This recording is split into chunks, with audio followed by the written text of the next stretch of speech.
Nombor 1. Si penjahat utama Cubiko boleh menukarkan dirinya menjadi senjata tukul atau palu yang besar. Ini menjadikan Cubiko sebagai salah seorang daripada ramai sekali pengguna tukul dalam dunia Mekamato dan Bobo Boy yang kita pernah lihat selama ini. Nombor 2. Dalam episod 9, sewaktu bermain bola dalam bentuk kertas, Amato dan Bula berganding bahu untuk menjaringkan gol dengan cara menendang bola bersama-sama secara serentak. Ini diinspirasikan daripada anime Captain Tsubasa, di mana watak utama cerita tersebut ada berbuat sedemikian bersama rakan sepasukannya.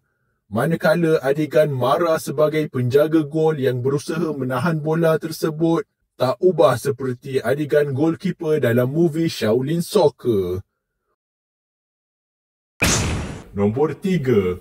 Dalam episod 10, kita diperkenalkan dengan kumpulan Traffico yang terdiri daripada 3 buah robot lampu isyarat. Yang paling menarik tentang mereka adalah mereka mempunyai kuasa manipulasi masa, sama seperti Ying daripada cerita Bobo Boy. Mereka boleh bertindak menghentikan masa, memperlahankan masa dan kemudian menggerakkan semula masa seperti asal. Dengan ini, kita sudah mempunyai pelbagai watak berkuasa manipulasi masa dan kemungkinan boleh bertambah lagi kalau disertakan cerita tentang penguasa asal kuasa ini sebelum Ying. Nombor 4. Fanbot merupakan watak yang terlalu obses akan Mekamato. Di sini kita dapat lihat pelbagai referens meta dengan adanya merchandise daripada dunia kita yang sebenar seperti poster-poster rasmi, figura dan kad Mecha Battle. Malah, fanbot banyak bercakap tentang episod-episod siri Mekamato, seolah-olah rancangan TV Mekamato wujud dalam dunia mereka. Dengan itu, fanbot sama seperti Deadpool daripada dunia Marvel yang terkenal dengan fourth wall breaking. Satu lagi referens meta dalam musim 4 ini adalah apabila Deep menyanyikan lagu tema Mekamato sewaktu dia berangan menjadi Mecha Deep. Come on, let's go! I'm a hero! Mecha Deep! Nombor 5. Tidak seperti robot-robot lain, fanbot tidak menunggu Mekamato untuk habis melakukan mechanization. Sebaliknya terus menyerang. Seolah-olah dia tidak mengikut undang-undang cerita fiksyen di mana penjahat selalu menunggu untuk hero habis bertukar terlebih dahulu. Di awal episod tersebut, robot Traffico pun sama menyerang Amato sewaktu dia sedang bertukar. Nombor 6. Mechabot mencipta musuhnya sendiri apabila dia bersikap biadab terhadap fanbot. Nampaknya, perangai buruk Mechabot ini banyak mendatangkan masalah.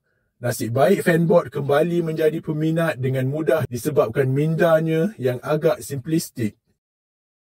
Nombor 7. Episod terakhir musim 4 menyaksikan kemunculan transformasi terbaru untuk Mekamato yang dinamakan Mecha Mega Concho. Ianya boleh dimasukkan dalam senarai beberapa transformasi terkuat yang pernah dibuat oleh Mekamato. Kita sememangnya sudah pun tahu bahawa robot-robot Concho memang boleh berubah menjadi Mega Concho dan kini Mekamato pun boleh dimasukkan sekali dalam kombinasi ini. Maka dapatlah kita Mecha Mega Concho. Idea asal dan desain untuk rupa baru ini datang daripada pihak robot-robot Concho sendiri dan serangan yang banyak digunakan adalah gerudi yang berpusing-pusing ditambah lagi dengan tembakan misail Maxima. Nombor 8. Nampaknya Pian boleh menghidupkan kembali robot-robot yang telah dipadam data mereka oleh Cubiko menggunakan maklumat digital backup yang disimpan dalam komputer ayahnya. Sebelum ini, dia telah berbuat sedemikian untuk mengembalikan memori Mechabot yang hilang ingatannya setelah kena reset. Betapa besarnya peranan Pian yang bakal menjadi hero dengan identitinya sendiri pada masa hadapan. Nombor 9. Wayar-wayar panjang yang terhasil daripada jari Cubiko mengingatkan kita akan musuh besar pertama yang dihadapi oleh Amato, iaitu Grakakus dalam Mekamato Movie 1 yang menggunakan wayar bot sebagai tangan kanannya. Inilah persamaan antara musuh utama yang paling awal dan yang paling baru untuk Mikamato setakat ini. Nombor 10. Cubiko berjaya menangkap ramai robot-robot bekas pesalah penjara angkasa. Satu lagi penjahat cerita Mikamato yang berjaya melakukan perkara yang hampir serupa adalah Chachix yang berjaya menawan minda sebahagian robot-robot tersebut dan memerangkap mereka di bawah kawalannya. Nombor 11. Penghujung musim 4 menyaksikan Mikamato kembali ke gelanggang pertama tempat dia mula-mula beraksi dalam movie pertama dahulu, iaitu Jambatan Merah Kota Hilir. Di sini juga Mikamato sekali lagi memekanize pintu kereta untuk dijadikan perisai, sama seperti dulu. Bezanya, dahulu Mikamato berlawan dengan robot roket di jambatan ini, manakala kini Mikamato berusaha untuk menyelamatkan robot roket yang sudah menjadi baik. Nombor 12. Berkaitan perisai yang dimekanize daripada pintu kereta, ianya juga digunakan oleh Mikamato untuk menyerang dengan cara membalingnya. Ia kemudiannya melantun mengenai ramai pihak lawan. Ini lebih kurang sama dengan perisai Vibranium milik Captain America daripada dunia Marvel. Cuma bezanya, perisai Mikamato mempunyai exhaust roket yang menguatkan lagi daya terbang dan serangannya. Nombor 13. Advanced Mode adalah sebuah peringkat mechanization yang lebih tinggi yang mula dipaparkan dalam musim 4. Menurut Mechabot, tuan lamanya, North, dahulu selalu menggunakan teknik ini. Entah mengapa, Mechabot langsung tidak menceritakan tentang mod ini kepada Mikamato selama ini. Nombor 14. Amato diilhamkan oleh Rubika untuk menggunakan Advanced Mode setelah berjumpa dengan Tok Sah, guru silatnya. Malah, Tok Sah turut melatih Amato untuk menguasai kuasa barunya. Nampaknya, Tok Sah masih banyak jasanya. Malah masih kuat dan handal meskipun tidak seaktif dahulu dalam tugasan lamanya sebagai Maskemana. Nombor 15. Apakah sebenarnya fungsi Advanced Mode?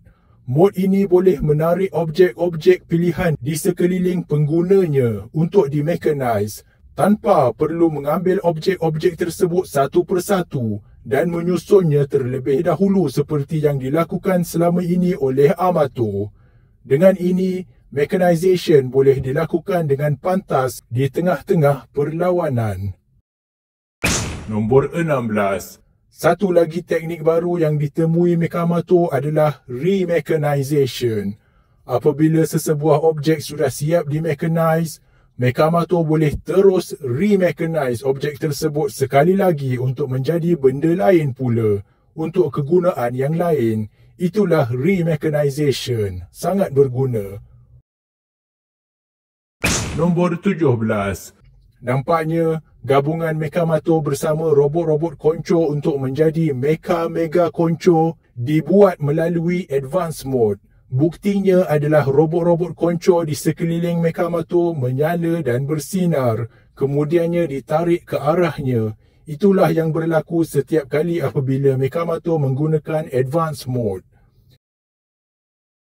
Nombor 18. Ini juga bermakna terdapat potensi untuk Mikamato bergabung dengan robot-robot lain pula pada masa hadapan. Bayangkan sahaja rupa Mikamato setelah bergabung dengan robot-robot kuat di sini. Pasti menarik.